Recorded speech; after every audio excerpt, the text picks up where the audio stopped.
jalgpallipodcast Kris küsib. Tere kõigile podcasti sõpradele ja vaatajatele. Tänaseks minu vestluskaaslaseks ei ole keegi muu kui Paide linnameeskonna peatreener Vladimir Vassiljev. Tere tulemast! Tervis, Kris! Alustame siis sellise küsimusega, et kas ma võin sulle lihtsalt Vova võib ka Vlad öelda? Vlad pigem mitte, sest kui sa lähed meie kultuuri, siis Vlad on täiesti teistsugune nimi. Okay. Et kui mind nagu kutsutakse välismaal niimoodi, siis ma andestan, aga siin ja pigem Vovaks kutsume. Okei, teeme siis nii Vovakene. Alustame siis sellise kõige klassikalisema küsimusega. Kuidas sa üleüldse leidsid oma tee jalgpallini ja kuidas see kõik alguse sai? Ma arvan, siin ei ole suurt saladust, nagu kõik teised lapsed, et oli hästi palju jalgpallurid minu koolis ja hoovis ja niimoodi see kõik hakkaski nagu, et käisime lihtsalt mängimas õues. Üks päev otsustasin, et võiks selle alaga tegutsema, et võib-olla, ma ei tea, siin ei ole ka saladus, et enne seda ma tegelesin umbes 5-6 aastat kickboxinguga ja siis paralleelselt ja hakkasin jalgpalli mängima. Ehk siis nagu alguses mu nagu esimene, ütleme, spordiala oligi kickboxing, karate ja siis sealt edaspidi nagu mul oli väga lihtne siis minna jalgpalli peale. Väga huvitav on seda teada, et selles suhtes mina isiklikult seda ei teadnudki, et sul selline võitluskunstid eriala on. Ja see kuidagi oli mul sees lapsepõlvest, et isaga käisime ütleme nagu spordisaalides, treenisime ja siis pärast läksin ka nagu väga tõsiselt nagu võistlesin Eesti tasemel, isegi nagu tulin meistriks, aga pärast et kuidagi läks rohkem sinna, kuna hästi palju sõpru oli nagu jalgpallist, siis ka minu tee läks sinna. Mingil määral see võib ka kasuks tulla, kui oled jalgpallur ja platsi peaks olukord natukene väljuma teinekord. No loodame, et ei lähe kasuks. Ja meil ei ole nii hull nagu nii Hispaania ja Inglismaa liiga, kus sellised asjad on juhtunud. Okei, aga küsime siis sellist asja, et sul on olnud päris palju erinevaid klubisi, kus sa oled mänginud. Too mõned näiteks välja. No, hästi palju ka ei ole, aga alustasin oma, ütleme, jalgpalli karjääri või siis esimene jalgpallikool oli Merkuuri Junior Tartus. Kuna ma ise olen Tartus pärit, siis see oli mu, ütleme, kodu lähedal. Seal alustasin oma teed. Pärast ma mäletan, et kui ma Tartus lõpetasin jalgpalli mängimist, oli variant Tammekas või siis Tammekaga liituda, aga see hetk nagu pigem lõpetasin jalgpalli ja 2 aastat ei tegelenud mitte millegiga ja siis vaikselt leidsin tagasi teed, siis oli juba Maak Tammeka, et ühisklubi, et Merkuur Junior või tegelikult Merkuur läks kokku Tammekaga, oli ühine klubi, seal alustasin jälle mängimist ja pärast juba oli üks klubides, kus ma käisin proovimas, oli Kuressaare, siis Viljandi tulevikus mängisin päris pikalt ja lõpetasin, ütleme, oma mängija karjääri Levadias. Okei. Aga ikkagi tegelikult võib ju öelda, et sa oled ikkagi enamus oma aega ikkagi Levadia poiss saanud, jah? No ma ei tea, raske öelda. Pigem nagu ma arvan, et enamus, ütleme, meeste jalgpallis ma veetsin ikka nagu rohkem aega, ma arvan Viljandis, aga Levadias ka päris palju aastaid veedetud ja sealt, ütleme, nagu see üleminek treeneri ametisse toimudki nagu, ütleme nagu, et Levadia andis mulle hästi palju selles mõttes, et võimalust ennast areneda just nagu treenerina. Kumb amet siis sul paremini on hetkel välja tulnud, kui sa nagu kiiruga vaataksid, on siis jalgpalli mängimine jalgpallurina või treeneramet? No kindlasti treeneri, sest jalgpallurina ma ei ole saavutanud nii palju, küll ma olen võitnud esiliigad, ma arvan umbes 3 korda ja meistriliigat nagu mängijana ei ole võitnud, mis võib siis öelda, nagu, et treeneri karjääris juba olen seda saavutanud ja olen mänginud ka Euroopa tasemel kõvemaid mänge, ehk siis kui niimoodi võtta just nagu tulemuse poole peal, siis treeneri karjäär tuleb mul palju paremini välja. Okei. Arusaadav, aga ütle, mida sa soovid kindlasti oma karjääri jooksul veel saavutada, pean just silmas treenerina?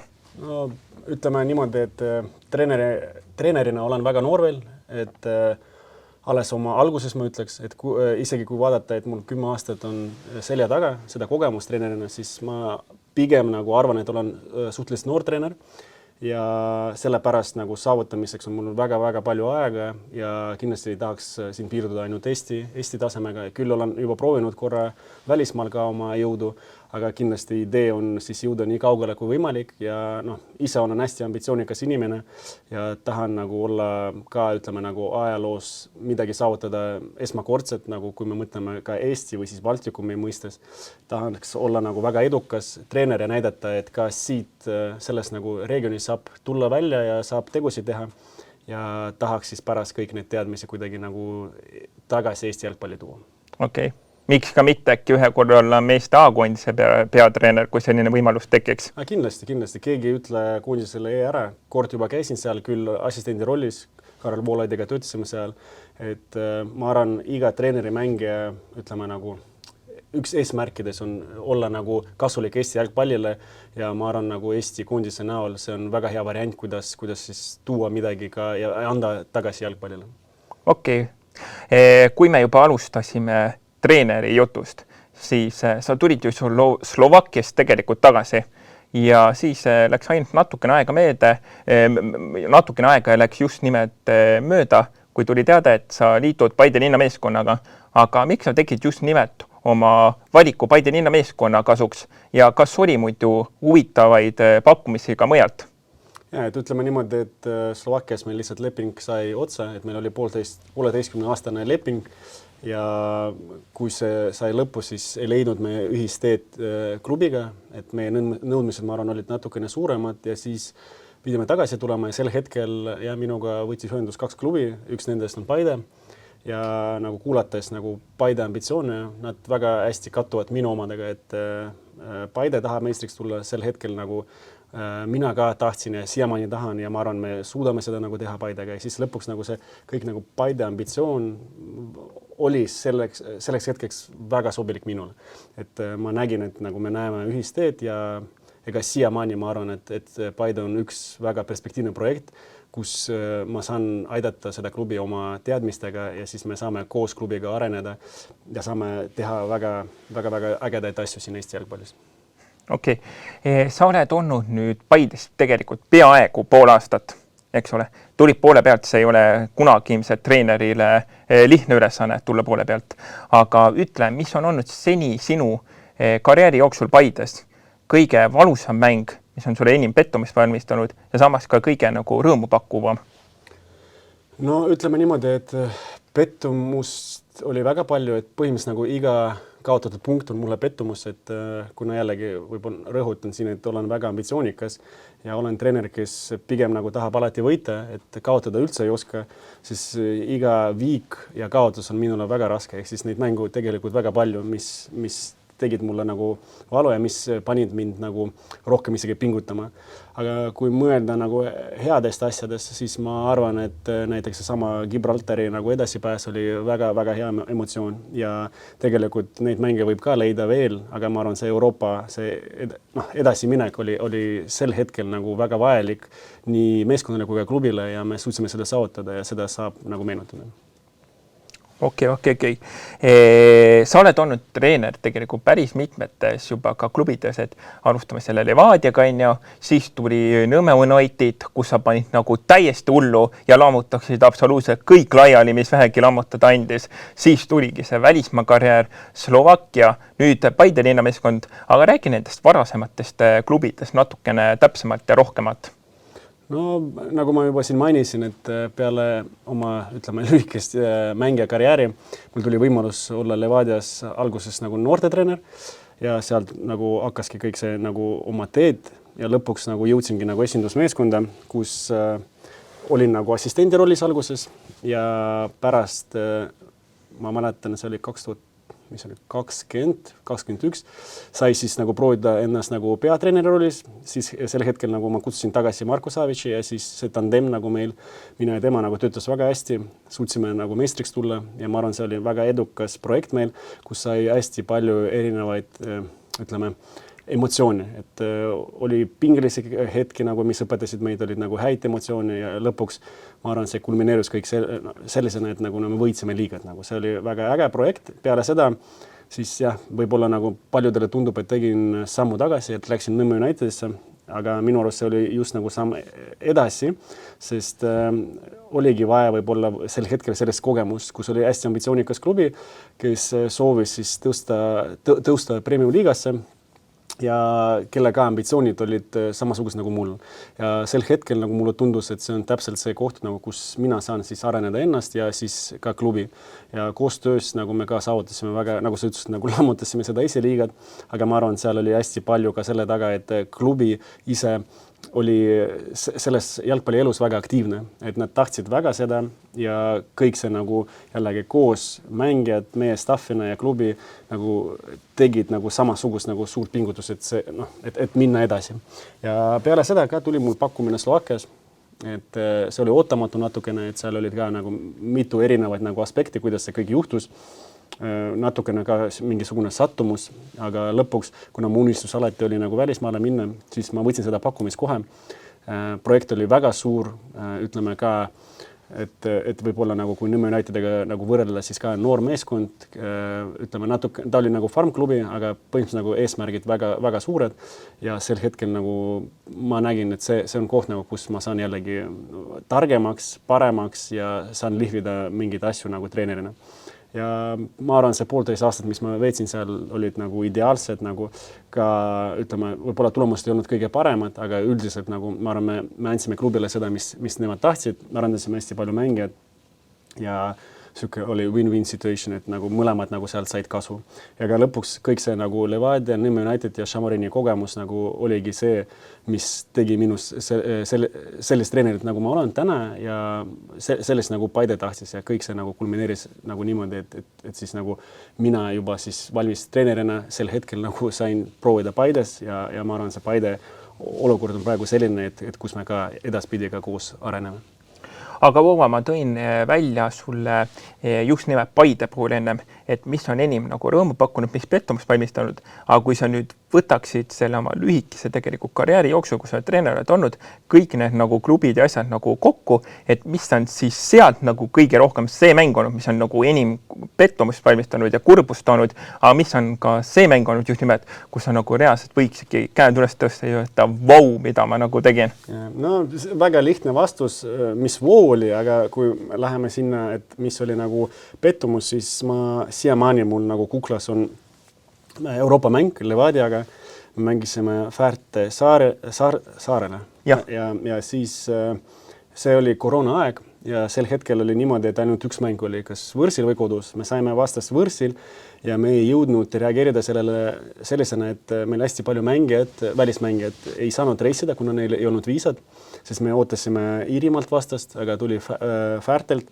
ja siis põhimõtteliselt nagu pool staffist ka ei suutnud reisida, et Serbia passiga ei saanud ka viisasid ja me läksime sinna väga eksperimentaalse koosseisuga ja ütleme, staffist olid ainult 3 treenerit meil kaasa, et keegi rohkem ei saanud reisida ja seal koha peal ka, et tegelikult me läksime 2-1 juhtima, mäng läks 1-0 juhtima. See oli penaltistel ja ma olin enam kui kindel, et tegelikult selle mängu sa nimetad just, mis on sulle petmus öeldanud ja muideks naljakas on see, et ma mõned päevad tagasi vaatasin seda videot üle ja selleks penaltilööjaks oli Saka ehk Sakaria Bergasiiri. Ei, ma arvan, see on natukene teistsugune mäng. Siis sel hetkel meil Sakat veel ei olnud. Sa siis mõtled seda teist väärid, et okei, seda, okei. Võib-olla Islandi oli. No ühesõnaga vahet ei ole. Ma mäletan, et me läksime sinna nagu viisad ette. Seal oli niimoodi, et Karl Rudolf Õigus lõi esimest väravad. Läksime juhtima, siis natukene enne seal lõppu tuli 1-1 viigivärav, läksime lisaajale. Lisaajal ka jõudsime väravani, 2-1 juhtisime ja oli seal mingid 10 minutit lõpuni mängida. Ma tegin 2 vahetust, natukene muutsime formatsiooni ja lõpuks 3-2 kaotasime ja lendasime tagasi, ühesõnaga ei läinud edasi. Et see oli nagu väga-väga valus, et põhimõtteliselt nagu ma arvan üks selline hetk nagu, mis jääb terveks eluks nagu kinni kusagil laajus. Sellest suht raske nagu üle minna. Aga mis oli nagu väga positiivne, jällegi me tuleme sinna Levadia ajastusse, et viimane mäng Floraga, kus me meistriks tulime, et see oli täpselt selline kuldne mäng, ütleme. Et juba mäletan, oli lund palju, väljas ja väga külm ja kõik, see viimane mäng otsustaski kõike nagu, kes tuleb meistriks ja me suutsime tänu Robert Kirsi imeväravatele tulla võitjana selles mängus ja peale lõpu vile, et ma mäletan need emotsioonid nagu kõik jooksid väljakule, et see oli midagi ulmelist nagu, et ma arvan, see ongi üks asi nagu, miks me üldse nagu tegeleme jalgpalliga ja miks me mängime seda mängu just nende emotsioonide pärast. Aga samas, kallis sõber Vova, kas sa ei leia, et selline saatus võib sind kõige rohkem mingi paari mängu juures tabada, aga viimasel otsustaval Nõmme Kalju ja Paide linnameeskonna mängul, sest et tegelikult on ju vahe ainult 2 punkti, et siin äkki otsustabki just nimelt see viimane mäng, kes on 3. koha ametlik peremees. Ma ise tahaks loota, et me jõuame sinna, et ei peaks otsustama just nagu meile, aga kuidagi selline tunne, nagu sa ütlesid, et see mäng tuleb väga, väga suure kaaluga, kes saab 3. kohta ja ma arvan, et võib-olla niimoodi juhtubki. Okei. Aga ütle nüüd mulle vähemalt näiteks 5 asja, mis võiksid Eesti jalgpallis just nimelt muutuda, kui sa saaksid otsustada selle eest. Kõige olulisem, et muudaks, alustame treeneritest, et see on number 1 asi, et ma väga siiralt loodan, et meil Eestis hakkab tekkima rohkem ja rohkem häid noorte treenereid, sest tegelikult nagu nendest sõltubki nagu meie tulevik, et me peame investeerima sinna rohkem raha, rohkem teadmisi, me peame panustama just sinna kõige rohkem ressursse. Et number 1 asi on treenerid kindlasti, kus me peame juurde panema. Ambitsioonikad ja siin ka ei ole nagu asi isegi rahas, nagu, et ma loen kogu aeg räägitakse, et raha, teades palju välismaal saavad treenerid, et isegi praegu meie treenerid palju suurema palgaga, aga põhimõtteliselt nagu number 1 treenerid, nende nagu kompetentsus, siis number 2, siis need on seotud, et noored mängijad, et tekivad paremad mängijad, et me peame nagu kasvatama paremaid põlvkondi, et meil oleks see, ütleme, keskpärased mängijad palju rohkem, aga need 2 punkti on omavahel seotud. 3. asi, ma tahaks loota, et tuleb paremaid infrasid, et ma arvan, et tänaseks päevaks Eestis on puudu statkadest, et minu hinnangul ainult A. Le Coq on, ütleme, kompetentne staadion, et ülejäänud need staadionid, kus on ainult 1 küljetribüün, mina ei nimetaks neid staadioniteks, ma arvan, et see on väike pettus, et isegi kui me võtame seal Tammeka, Pärnu staadionid, nad küll ilusad, aga sul ei teki sellest nagu päris jalgpalli feelingu, sest nad ei ole nagu kõigedest küljedest nagu kaetud, et sul ei teki nagu tribüüni ümber nagu seda nagu väljakut. Et see kindlasti üks faktoris, mis nagu psühholoogiliselt või emotsionaalselt annab mängijatele juurde nagu. Jällegi, kui me käime välismaal, et hea, mul oli praegu Slovakkias võrdus või siis Ungaris, seal me käisime vaatamas jalgpalli, seal 2. 3. liigas on selles staadionid nagu, kus on ikka nagu päris staadionid, mitte ühe külje tribüüniga nagu need väljakud. Et kui me läheme veel rohkem nagu sinna sügavamasse, siis Eestis on ka nagu näiteks jällegi võtame meie Paide staadionini, minu arust praegu see staadion ei anna sulle nagu korraliku feelingu, et sa mängid nagu kusagil nagu päris jalgpalli, nagu ütleme, nagu see kontrast on väga suur, et minu arust praegu võiks, ma ei tea, kas Jalgpalliliit või üldse nagu riik investeerida nagu sinna, et võib-olla ehitada 2-3 staadionit juurde ja siis nagu teha võib-olla siis nagu mõnedel riikides nagu käibki ühe staadioni peal kõik mängud, et võib-olla siis olekski meil 3-4 staadionit, aga nad on nagu päris staadionid, et teevad sul nagu sellist nagu kinnist atmosfääri. See on nagu 3 asi, et minu arust nagu infra peab paremaks minema. Ja siis 4. asi võib-olla siis see fännlus, nagu, et ma väga siiralt loodan, et siin lähiajal meil hakkavad tekkima mingisugused nagu, ütleme, nagu grupp inimesi, kes hakkavad siis toetama nagu jalgpalli just nagu ultramoodi, nagu, et meil nagu tekivad kõikides klubides need ultrad, kes siis nagu tekitavad atmosfääri staadionil. Et tänaseks päevaks ma ei tea palju klubisid, võib-olla meil 3-4 klubi Eestis, kellel on oma grupp inimesi, kes käib igal pool nendega ja siis nagu toetab neid, aga minu hinnangul see on väga väike arv inimesi, et jällegi, kui me võrdleme ennast nagu lähiriikidega, siis isegi võtame Soome seal 2. liiga, seal käib 3000, 4000, 5000 pealtvaatajad vaatamas, et meil kahjuks seda ei ole, aga ma arvan, nagu see on primaarne asi, kuna meie teeme ja jalgpallurid mängivad pealtvaataja, et kui neid ei ole, siis kellele me teeme seda või milleks me mängime seda, et tegelikult jalgpall on emotsionaalne mäng ja kui ei ole pealtvaatajad, siis siis suhteliselt raske nagu müüa ideed nagu mängijatele, et mille eest nad võitlevad nagu. Et üks asi, okei, see on nende töö, aga ma arvan nagu see asi, mis liigub jalgpalli, on pealt vaata, et nad peavad nagu rohkem käima. Ja kuhu me jõudsime? Number 5. Kuhu number 5? No võib-olla siis, mina jällegi mõtlesin, et see rahastus võiks olla näiteks natukene, ütleme, sponsorlus võiks olla kuidagi riigi poolt nagu detailsemalt olla läbi mõeldud, et kuidas siis tekitada inimestel rohkem soovi investeerida jalgpalli. Ja näiteks, jällegi ma tean, et Soomes, ma ei tea, kas siiamaani või oli, et need, kes näiteks investeerivad raha spordi, siis need ei pea maksa maksma nagu, et ma arvan nagu, kui riik suudaks nagu mingisugust reformi ka teha, et ütleme nagu, et inimesed rohkem investeerivad raha jalgpalli, siis see oleks jällegi nagu väga, väga hea asi, kuidas siis liikuda jalgpalli palju kiiremini. Aga mis sa arvad, kes on näiteks 2025. nüüd hooaja Premium Liiga võitja? No tegelikult ma tahaks öelda, et ma väga lootsin, et meie, aga tundub, et see aasta jääme jällegi tiitlist ilma. Ja kui valida siin Levast ja Florast, siis ma pigem ei vali tänaseks kedagi, et jällegi nagu me keskendume ainult meile ja ma tahan, et kuna ma töötan Paides, et Paide tuleks meistriks. Et kes tuleb, see tuleb nagu mul tegelikult, ma alati nagu mõtlen ainult enda peale ja ma tahan, et meie tuleksime meistriks. Selge pilt, aga ütle, kas sul nüüd sellest 2025. hooajast on ka midagi kõrva taha panna ja algavaks 26. hooajaks? Kindlasti, siin on hästi palju kogemust, et me tegime kõik vigu nagu meie kui treenerid, mängijad, et me peame siis kõik need probleemsed kohad likvideerima järgmiseks aastaks nagu.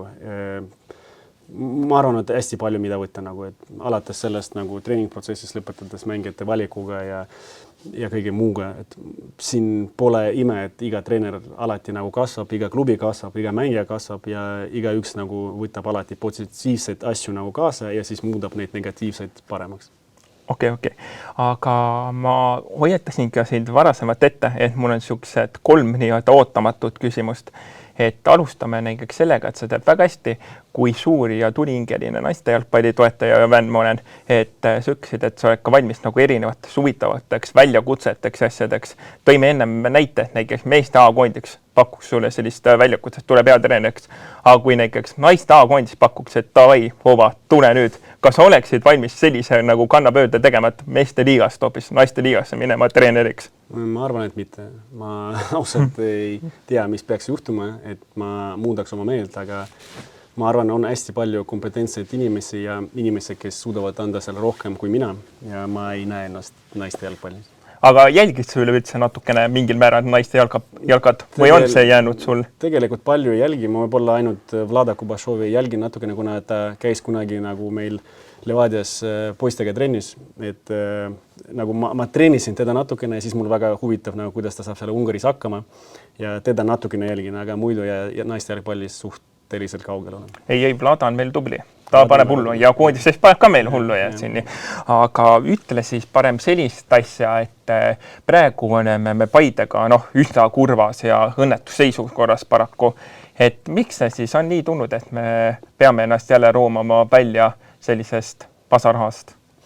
Ma arvan, siin on väga sügav küsimus ja ma arvan öelda lihtsalt nagu paare lausega väga raske, aga kui me mõtleme lihtsalt nagu ajaloost nagu, siis ma arvan, see ka määrab natukene. Meil on mingid ajaloost tekkinud nagu, ma arvan, see ei ole isegi teadlik, vaid alateadvuses kuidagi nagu see mentaliteet, et me oleme klubi, kes seal võitleb võib-olla 3.-4. koha eest nagu. Et me peame murdma seda mentaliteeti ja peame sisestama nagu, just nagu Paide klubi see mentaliteeti, et alati ainult nagu esimene koht nagu on see, kus me peame olema.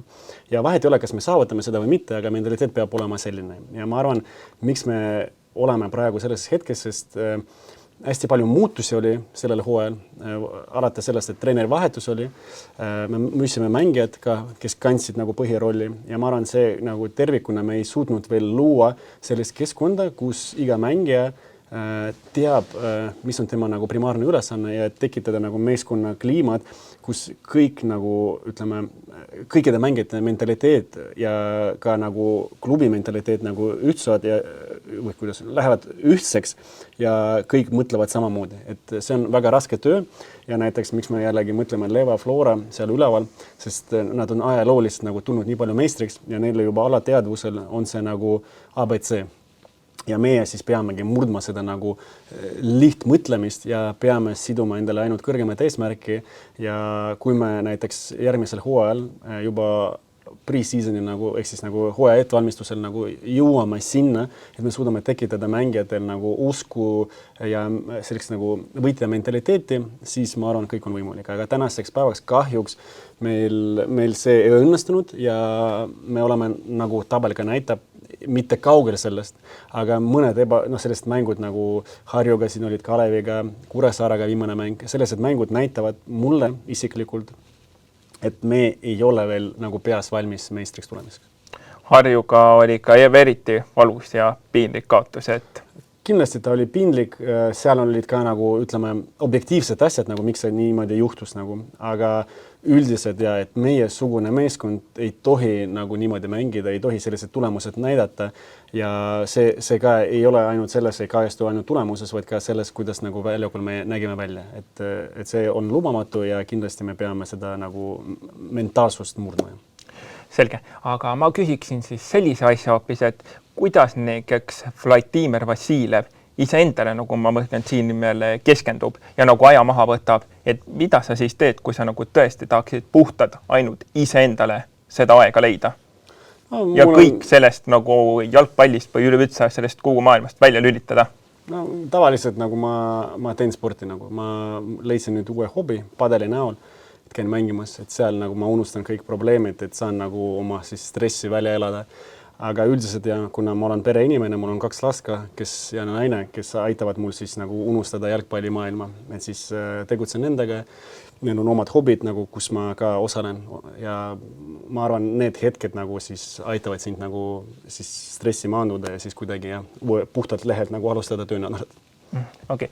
Aga on sul näiteks Paide fännidele ka mingi sõnum veel öelda? Jah, kindlasti, et see sama sõnum, mis ma siin ütlesin, mis on Eesti probleemiks, et mis ma ka näen praegu Paides probleem nagu just nagu fänni poole pealt, nagu, et meil ei ole kahjuks, et ma ei tea, palju siin Paides elab inimesi, on sul teada?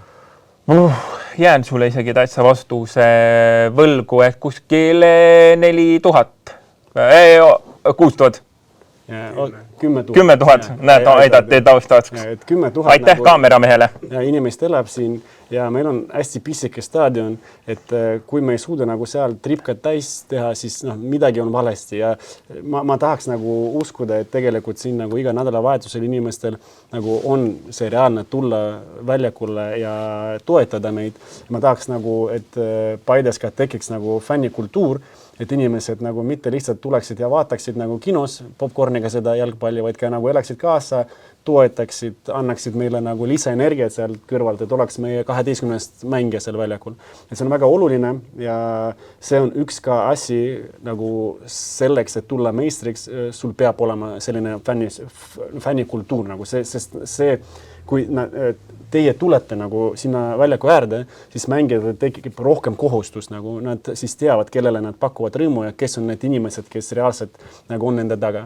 Et minu lihtsalt soov, et tekitage fännikultuuri, tekitage inimesi, kes stabiilselt käivad ja teisi toovad ja siis uskuge mind, nagu meie tulemused ka lähevad paremaks.